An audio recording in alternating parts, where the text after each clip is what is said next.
So hello everyone, मेरा नाम सौरभ है और आज मैं इस वीडियो में आप सबके सामने लेके आया हूँ सीए फाइनल ऑडिट का एक क्वेश्चन जो कि बेस्ड है प्रोफेशनल एथिक्स पे। So without wasting in time let's get started with this question.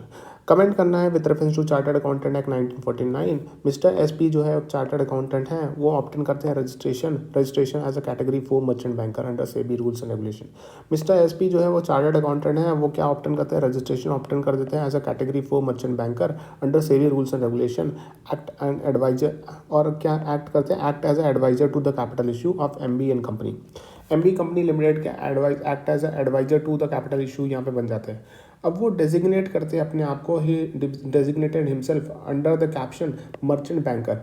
खुद को डेजिग्नेट कैसे करते हैं? Under the caption merchant banker in the client offer document. Client की ऑफर डॉक्यूमेंट मतलब क्लाइंट का जो प्रॉस्पेक्टस इशू हो रहा था उस पर वो अपने आप को डेजिग्नेट करते हैं एज अ कैप्शन दिया जाता है merchant banker and adviser to the issue in his own letter head. अपने खुद के लेटर हेड पे, विजिटिंग कार्ड पे, प्रोफेशनल डॉक्यूमेंट पे वो लिखवाते हैं मैं हूँ एडवाइजर टू इशू, मैं हूँ एडवाइजर टू द इशू। तो यहाँ आप सबको बताना है कि यहाँ पे क्या मिस्टर जो एसपी है वो गिल्टी होंगे प्रोफेशनल एथिक्स में, तो ये आपको सबको बताना है।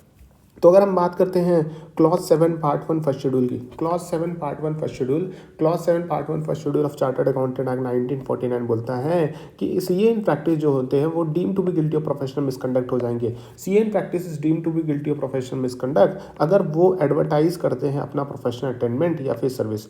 अगर वो एडवर्टाइज करते हैं अपना प्रोफेशनल अटेनमेंट या फिर सर्विस, अगर एडवर्टाइज करते हैं प्रोफेशनल अटेनमेंट या सर्विस तो यहाँ पे गिल्टी माने जाएंगे। पहला कंडीशन ये। या फिर यूज करते हैं कोई भी डेजिग्नेशन या फिर एक्सप्रेशन, कोई भी डेजिग्नेशन या फिर एक्सप्रेशन यूज करते हैं other than chartered accountant, other than chartered accountant वाला डेजिग्नेशन यूज करते हैं तो उसे भी तभी भी यहाँ पे गिल्टी माना जाएगा। ऑन कहाँ पे? अगर यहाँ पे यूज करते हैं designation expression other than chartered accountant on a professional document, visiting card, letter head और sign board. On a visiting card document, professional document, visiting card, letter head या फिर साइन बोर्ड पे अगर other than chartered accountant designation use करते हैं तो यहाँ पे गिल्टी माने जाएंगे। लेकिन यहाँ पे कुछ चीज़ें अलाउड होगी, unless it is a degree of university establish by the law in India.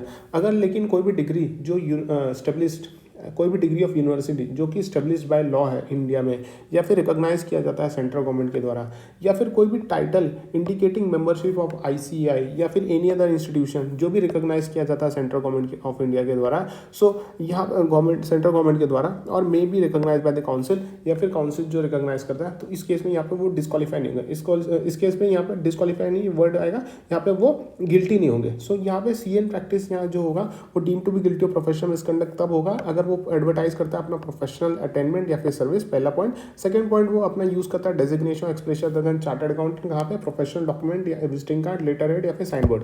लेकिन यहाँ पे unless it is a degree of university जो कि स्टेब्लिश बाय लॉ, अगर डिग्री यूनिवर्सिटी की है डिग्री जो कि स्टेब्लिश बाय लॉ है या फिर रिकॉग्नाइज किया जाता है सेंट्रल गवर्नमेंट के द्वारा, या फिर कोई भी टाइटल इंडिकेट कर रहा है मेंबरशिप ऑफ आईसीआई या फिर इंडियन इंस्टीट्यूशन जो कि रिकॉग्नाइज किया जाता है सेंट्रल गवर्नमेंट के द्वारा या may be recognise by the council, तो उस केस में वो गिल्टी नहीं माने जाएंगे। दो कंडीशन का सर्टिफाई कर रहे हैं। सो यहाँ पे चार्टर्ड अकाउंटेंट जो होंगे वो चार्टर्ड अकाउंटेंट जो होता है वो अलाउड होता है, allowed to act as adviser to the capital issue. तो उसे अलाउ किया गया है कि वो adviser to the capital issue बन सकता है।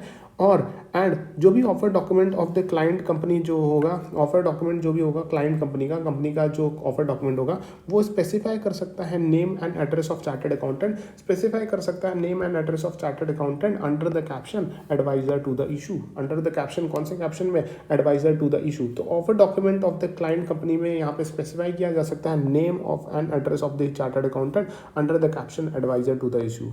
हाउएवर यहाँ पे स्पेसिफिकली प्रोहिबिट किया गया है मेंबर को प्रोहिबिट किया गया है concern should not use the designation, वो डेजिग्नेशन यूज नहीं कर सकते आइदर मर्चेंट बैंकर या फिर एडवाइजर टू इशू। आप खुद का डेजिग्नेशन नहीं बना सकते, मर्चेंट बैंकर या फिर एडवाइजर टू इशू आप यूज़ नहीं कर सकते। अपने own letter head, visiting card या फिर प्रोफेशनल डॉक्यूमेंट आपको यूज़ करना पड़ेगा designation as a chartered accountant. So in the present case जो एसपी जो है मिस्टर एसपी है वो designate himself under the caption merchant banker in client offer document में और adviser to issue in the own letter head, visiting card and professional document. So in this case conclusion की अगर हम बात करते हैं तो मिस्टर एसपी जो होंगे वो होंगे deem to be guilty of professional professional misconduct under कौन से क्लॉज में? Clause 7 part 1 first schedule. कौन से क्लॉज में? Clause 7 part 1 first schedule of chartered accountant act 1949। So due to what? Due to the reason, क्योंकि वो designation use करते हैं other than chartered accountant. Other than chartered accountant आप designation use कर रहे हो, इसीलिए आप गिल्टी हो जाओगे। कौन से क्लॉज में? Clause 7 part 1 first schedule. इसी के साथ ये क्वेश्चन यहीं पे खत्म हो रहा है। Thank you so much.